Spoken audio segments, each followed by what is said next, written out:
I'm coming to you today from South Carolina. My name is Ronica Sojourner, and I am recording this video for my petition on change.org.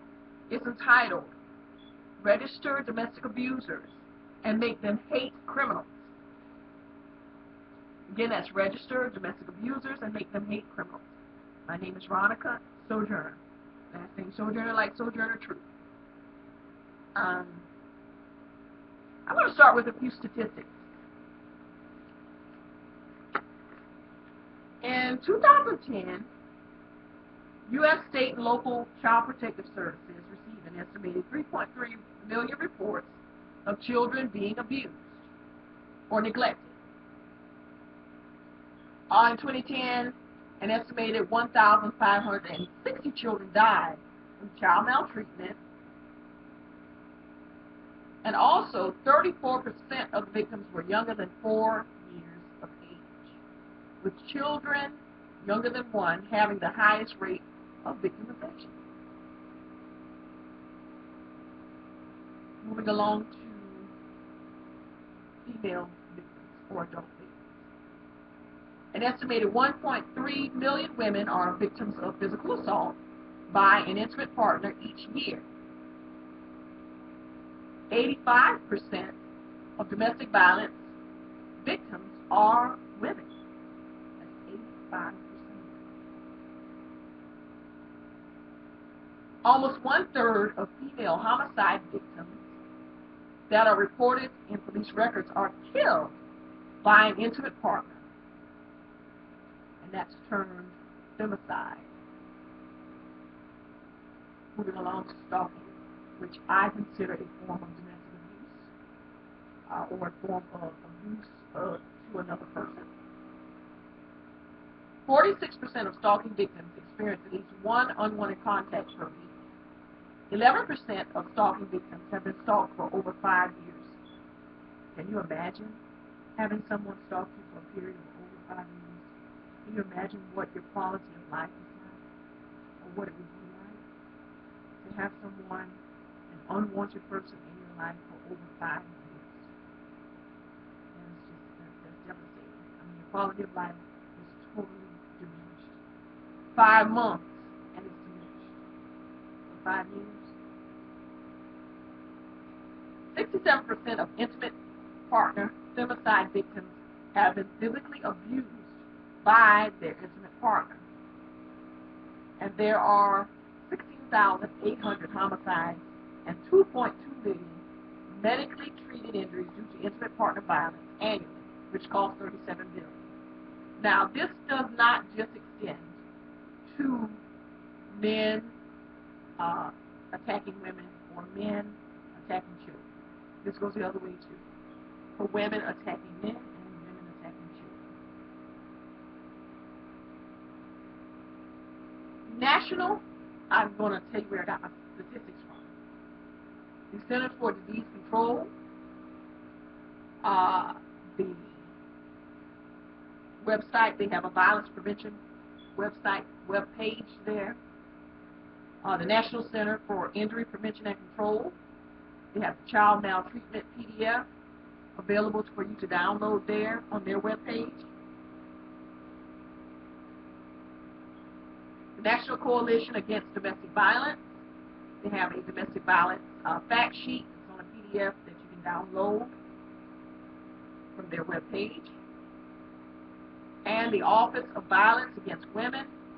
Their stalking fact sheet. There's a PDF for you to download and retrieve that from the U.S. Department of Justice Office on Violence Against Women.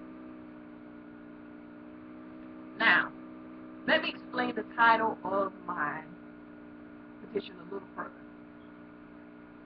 It says, Register Domestic Abusers and Make Them Hate Criminals. I say, well, wait a minute. How do you intend to make a domestic abuser or a stalker a hate criminal?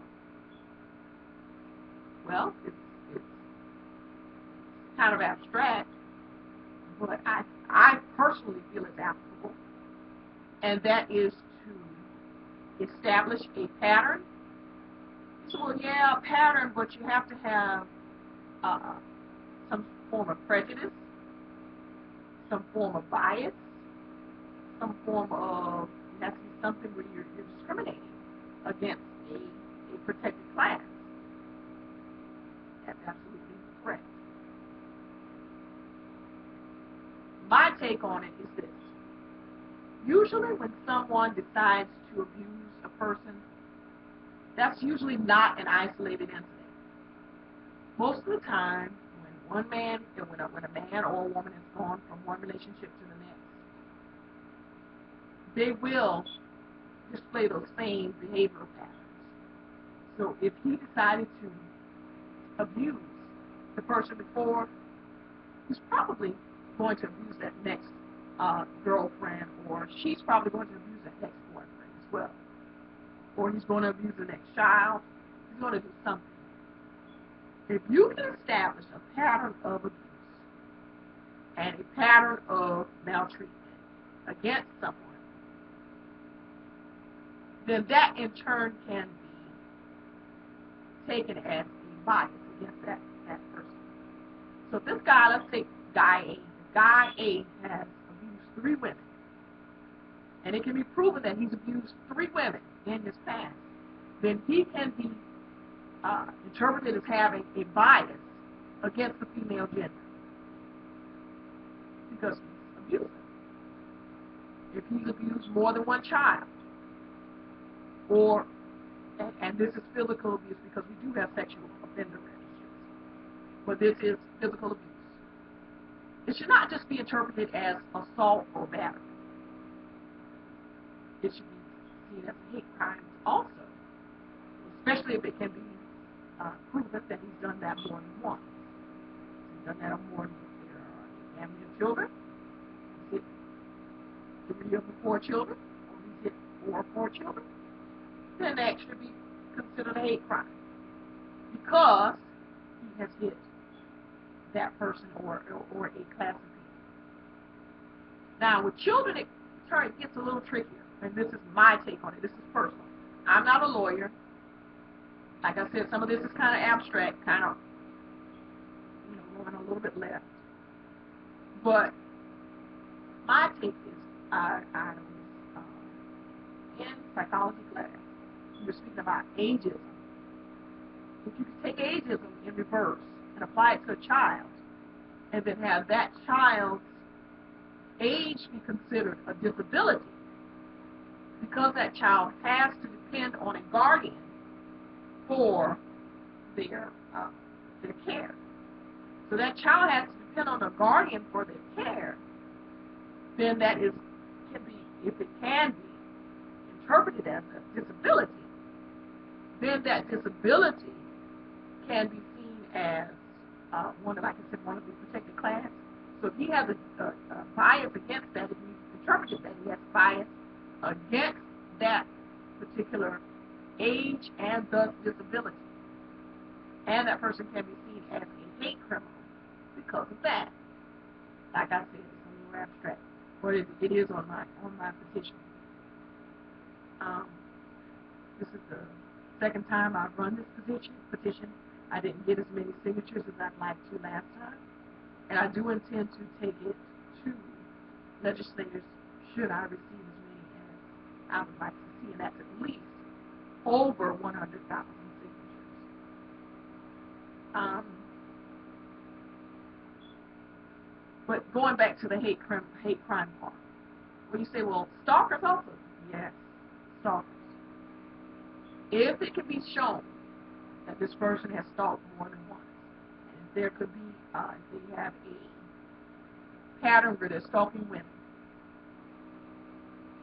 and you show that, oh, okay, well, he stalked 3 women, or 2 women, or 3 women, then that can be seen as maybe he has a fixation or a bias against the female gender. So this is kind of my rationale. This is my explanation or my rationale for saying make them hate criminals as well as just, like a regular criminal. I then want to take it a step further, especially for domestic abuse and for child maltreatment. If a person domestically abuses an intimate partner or abuses children, there should be a registry for that. We put them up for sex offenders, and sex offenders are seen as some of the most heinous criminals out there. But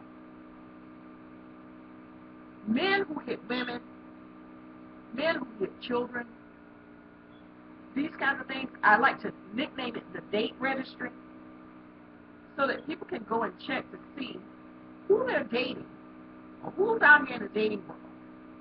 Because if you have a partner who has dated, who has criminal history, and you want to sit and check to see exactly what that criminal history is, then there should be a registry out there that lets you know, or something as familiar to people as a sex offender registry, and lets them know that this person will beat up on your children or will beat up on you. So they will physically assault you, they will physically assault and batter your children. There should be something established so that people can be made aware of that. And not just, oh, I had to go and look and dig around on the internet, or I had to use Intellius or Instant Checkmate or some of the other internet services to figure this stuff out.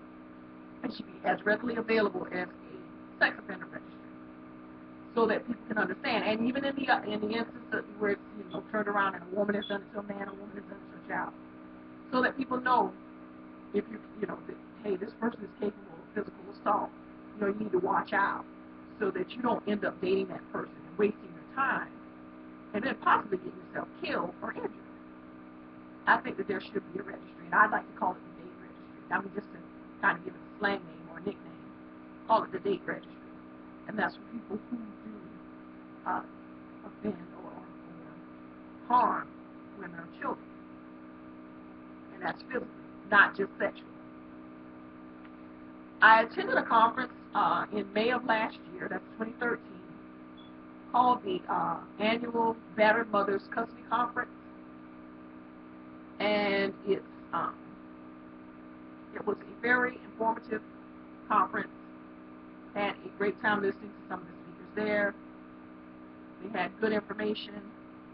And I received something there called the Post-Separation Power and Control Wheel from the Domestic Abuse Intervention Program centered in Duluth, Minnesota. On that, they actually have a library of wheels. And if you go and check it out, it's www.theduluthmodel.org. Duluth is spelled D-U-L-U-T-H, Duluth. www.theduluthmodel.org. You can check out their library of wheels that they have there. These wheels outline some of the characteristics of domestic abuse. They go into certain scenarios. They go into patterns of abuse. These kinds of things to let you know, to help you identify and characterize an abuser and circumstances that that are characterized as abusive circumstances. I bring that up because I'm also going to be doing a couple other videos on my YouTube channel entitled The Wheel of Misfortune Videos. Well, I intend to use this wheel, the Post-Separation Power and Control Wheel, this particular wheel, to outline a case study from the conference. And this is a real person. This is going to outline and see how this particular wheel applies to that particular person's life and their abusive situation. So, again, I want to thank you for listening to my video. I want to thank you for having patience with me. And please go to change.org, look for registered domestic abusers, make them hate criminals, under Veronica Sojourner. Please sign my petition. I really do would have liked and appreciate your support on this endeavor. Like I said, I would like to take it to legislators to see if we can make some laws change. And that is pretty much it for today. So thank you for listening. Again, registered domestic abusers, make them hate criminals. My name is Veronica Sojourner.